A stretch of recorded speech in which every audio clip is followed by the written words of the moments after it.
नमस्ते साथीहरू, यहाँलाई हार्दिक स्वागत गर्न चाहन्छु स्टडी क्लास पढ्ने कक्षामा। म आज यहाँहरूको लागि गोरखापत्रमा छापिएको विषयगत लोकसेवा सम्बन्धी विषयगत जानकारीहरू लिएर उपस्थित भएको छु। यदि यहाँहरू नयाँ हुनुहुन्छ भने यो च्यानललाई सब्सक्राइब गर्नुहोला र सेयर गरी बढीभन्दा बढी दर्शकहरूसम्म पुर्याइदिनु होला। यो जानकारी शाखा अधिकृत, नायब सुब्बा र खरिदार परीक्षाको लागि उपयोगी हुन सक्छ भन्ने मैले आशा राखेको छु।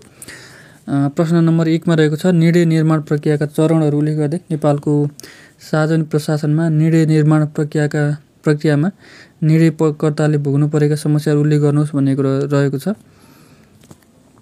यसको उत्तर रहेको छ, कुनै पनि समस्या वा विषय सम्बोधन गर्न सन्दर्भमा अधिकार प्राप्त अधिकारीले उपलब्ध विकल्पहरू मध्येबाट उत्तम विकल्पको छनौट गर्ने प्रक्रिया नै के हो त भन्दा निर्णय निर्माण प्रक्रिया हो। सार्वजनिक प्रशासनमा कार्य सम्पादनका क्रममा सरकारका विभिन्न तह वा निकायबाट नीतिगत र प्रशासन निर्णयहरू हुने गर्दछन्। निर्णय निर्माणका प्रक्रियाका चरणहरू निम्नअनुसार रहेका छन्। समस्या र विषयवस्तुको पहिचान गर्ने, त्यस्तै विकल्पहरूको विकास गर्ने, विकल्पहरूको विश्लेषण गर्ने, त्यस्तै उत्तम विकल्पको छनौट गर्ने, निर्णय कार्यान्वयन गर्ने, त्यस्तै निर्णय कार्यान्वयनको अनुगमन तथा मूल्याङ्कन गर्ने। सार्वजनिक प्रशासनमा निर्णयकर्ताले भोग्नु परेका समस्याहरू निम्नअनुसार रहेका छन्। राजनीतिक एवं नीतिगत अस्थिरता र राजनीतिक हस्तक्षेप, कानुनी अस्पष्टता, बाँझेका कानुन र सोको भिन्न भिन्न व्याख्या रहेको छ। त्यस्तै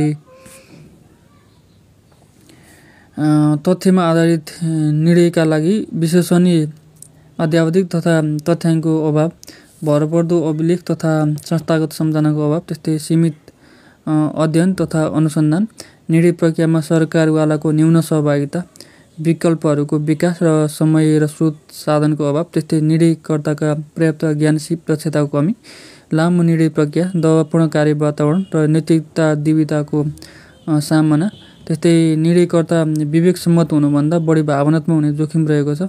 गलत निर्णय हुन सक्ने तथा अनपेक्षित परिणाम निम्तान सक्ने समेत चिन्ता रहन्छ। निर्णयहरू भइरहने तथा सोको कार्यान्वयन नहुने समस्या, विद्यमान अवस्थाबाट इच्छित अवस्थासम्म पुग्न निर्णय निर्माणमा को महत्त्व रहन्छ। सार्वजनिक प्रशासनमा निर्णयकर्ताले सामना गर्नु परेको समस्याको उचित सम्बोधनबाट निर्णय नै नगर्ने, गलत निर्णय गर्ने वा स्वार्थ पीडित निर्णय गर्ने प्रवृत्तिहरूलाई चाहिँ नियन्त्रण गर्न सकिन्छ। प्रश्न नम्बर 2 मा रहेको छ, नेपाल सरकारले प्रदेश सरकार र स्थानीय तहसँग समन्वय र परामर्श गर्ने विषयहरू उल्लेख गर्नुहोस् भन्ने रहेको छ। यसको उत्तर, नेपालको सङ्घीय संरचना सङ्घ, प्रदेश र स्थानीय तह गरी 3 तहको रहेको छ। 3 तह बीचको सम्बन्ध सहकारिता, सहअस्तित्व र समन्वयको सिद्धान्तमा आधारित हुने व्यवस्था संविधानमा उल्लेख गरिएको छ। सङ्घ, प्रदेश र स्थानीय तह समन्वय तथा अन्तर्सम्बन्ध ऐन 2077ले नेपाल सरकारले प्रदेश र स्थानीय तहसँग देहायबमोजिमको विषयमा समन्वय र परामर्श गर्न सक्ने कुरा उल्लेख गरेको छ। प्रदेश सरकारसँग समन्वय र परामर्शका विषय, संविधानको अनुसूची 7 मा उल्लेखित साझा अधिकारका विषयमा कानुन तथा नीति बनाउँदा, 2 वा 2 भन्दा बढी प्रदेशहरूको अनुरोधमा संविधानको अनुसूची 6 मा उल्लेखित विषयमा कानुन तथा नीति बनाउँदा, त्यस्तै राष्ट्रिय महत्त्वका ठुला परियोजना र अन्तर्प्रदेश स्तरीय परियोजना र कार्यक्रम सञ्चालन गर्दा, प्रदेश समेत पालना र कार्यान्वयन गर्नुपर्ने गरी राष्ट्रिय योजना तथा नीति बनाउँदा, त्यस्तै अन्तर्प्रदेश सञ्चालन हुने राष्ट्रिय सडक, विद्युत प्रसारण लाइन र अन्तर्प्रदेश स्तरीय सिँचाइ र स्थायी प्रकृतिका योजना सञ्चालन गर्दा, त्यस्तै प्रदेशको अधिकार सूचीमा पर्ने विषयमा सन्धि र सम्झौता गर्दा, धारा 58 बमोजिमको अवशिष्ट अधिकारको विषयमा कानुन तर्जुमा गर्दा र आवश्यकता अनुसारका प्रदेश सरकारसँग समन्वय र परामर्श गर्ने, त्यस्तै नेपाल सरकारले उपयुक्त ठहर्याएको अन्य विषय रहेका छन्। त्यस्तै खमा रहेको छ, स्थानीय तहसँग समन्वय र परामर्शका विषयहरूमा स्थानीय तहले समेत पालना र कार्यान्वयन गर्नुपर्ने गरी राष्ट्रिय योजना तथा नीति बनाउँदा नेपाल सरकारले उपयुक्त ठहर्याएको अन्य विषय र गमा रहेको छ, प्रदेश र स्थानीय तहसँग समन्वय र परामर्शका विषय।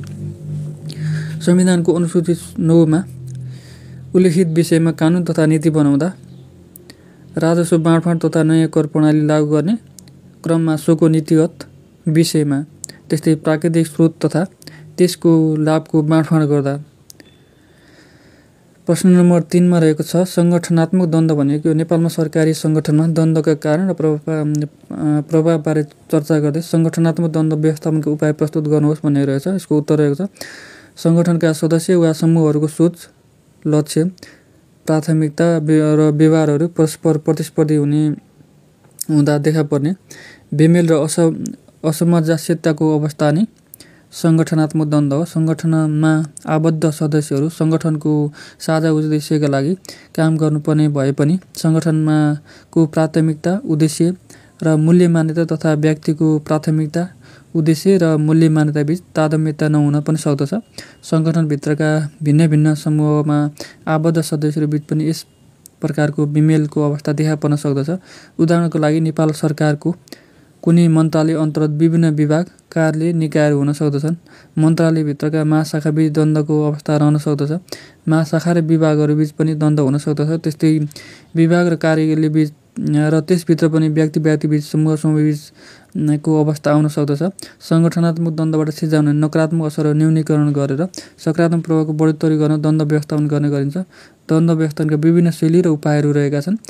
सङ्गठनात्मक द्वन्द्वका कारणहरू सङ्गठनात्मक मूल्य मान्यता र संस्कृतिसँग सङ्गठनका सदस्यहरूको मूल्य मान्यतामा विश्वासमा मेल नखानु, पृथक मूल्य मान्यता, संस्कृति र दृष्टिकोण, जनशक्ति सहितको विविधतापूर्ण कार्यस्थल, शाखागत तथा पदीय जिम्मेवारी किटानी सहितको कार्यविवरणको अभाव, कार्यक्षेत्र र जिम्मेवारीमा देखा पर्ने अस्पष्टता र दोहोरोपना, त्यस्तै असन्तुलित जिम्मेवारी र कार्यबोझ, समान कार्य गर्ने व्यक्ति, शाखा र निकायबीच स्रोत, साधन, सेवा, सुविधा, अवसरमा विभेद, त्यस्तै सहभागितामूलक व्यवस्थापन शैलीको अभाव, निर्देशनात्मक र आदेशात्मक शैलीको सुपरिवेक्षण, निष्प्रभावी गुनासो सुनवाई संयन्त्र, द्वन्द्व व्यवस्थापनमा नेतृत्वको व्यवस्था, स्वच्छ र पारदर्शी व्यवहारको अभाव, अप्रभावकारी आन्तरिक सञ्चार प्रणाली, त्यस्तै कर्मचारीमा पदीय र पेसागत अनुशासनको अभाव, प्रशासनको राजनीतिकरण, सङ्गठनको सौदाबाजी वा अन्य स्थापित विधि बाहिरबाट समाधान खोज्ने प्रविधि रहेका छन्। त्यस्तै सङ्गठनात्मक द्वन्द्वका प्रभावहरू नकारात्मक प्रभाव र सकारात्मक प्रभाव रहेका छन्। नकारात्मक प्रभावमा सङ्गठनका सदस्यमा मनमुटाव, तनाव, दिगदारी, बेचैनी भई व्यक्तिगत उत्पादकतामा ह्रास आउँदछ। त्यस्तै सृजनशीलता र समस्याको नवप्रवर्तनशील समाधान पहिल्याउने क्षमतामा ह्रास आउँदछ। सङ्गठनको कार्य वातावरण तनावपूर्ण हुने, सदस्यहरूबीच अन्तर्सम्बन्ध र समन्वयको प्रभावकारी नहुँदा सङ्गठनको कार्यकुशलतामा ह्रास आउने, त्यस्तै कर्मचारी बदलको भावना विकास हुँदा समूहको कार्य प्रभावित हुने, त्यस्तै सङ्गठनमा द्वन्द्वहीनताले प्रश्रय पाउने, बन्द, हडताल जस्ता अनुशासनहीन र उच्छृङ्खल गतिविधि मौलाउने रहन्छन्। त्यस्तै कार्यमा कम उपस्थित हुने, छिटो सरुवा खोज्ने प्रवृत्ति मौलाएसँगै प्रशासन अस्थिरता बढ्ने।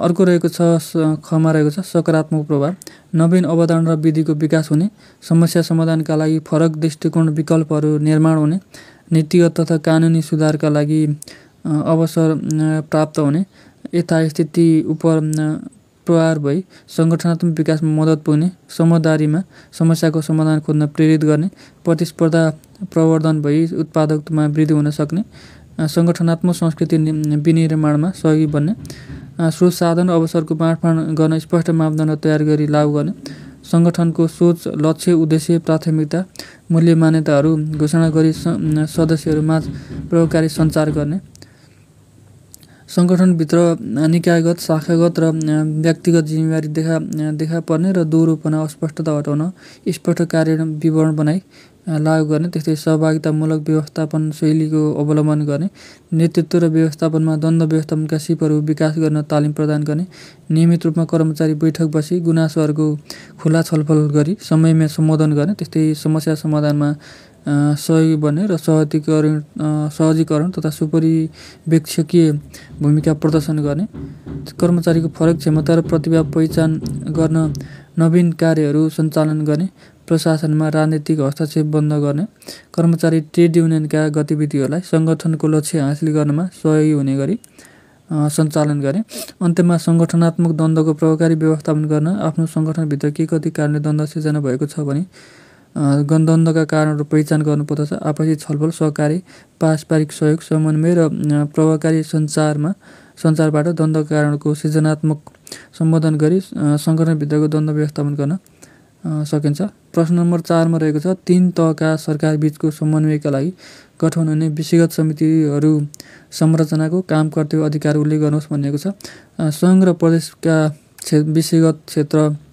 विषय क्षेत्रगत मन्त्रालयहरू तथा स्थानीय तहबीच समन्वय कायम गरी नीति तथा योजना कार्यान्वयन र विकास निर्माण लगायतका काममा प्रभावकारिता ल्याउन विषयगत समिति गठन गरिन्छ। सङ्घ, प्रदेश र स्थानीय तह समन्वय अन्तर्सम्बन्ध ऐन 2077ले व्यवस्था गरे अनुसार विषयगत समितिको गठन द्वय बमोजिम हुन्छ। नेपाल सरकारले को सम्बन्धित विषयको कार्यक्षेत्र रहेको मन्त्री अध्यक्ष हुन्छ।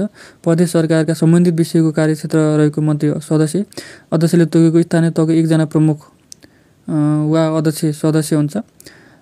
यस समितिले सचिवालय, नेपाल सरकारको सम्बन्धित विषयगत मन्त्रालयमा रहने र मन्त्रालयको राजपत्राङ्कित प्रथम श्रेणी र सो कर्मचारी सदस्य सचिवको रूपमा रहने व्यवस्था गरेको छ। विषयगत समितिको काम कर्तव्य अधिकारहरू द्वय बमोजिम रहेका छन्।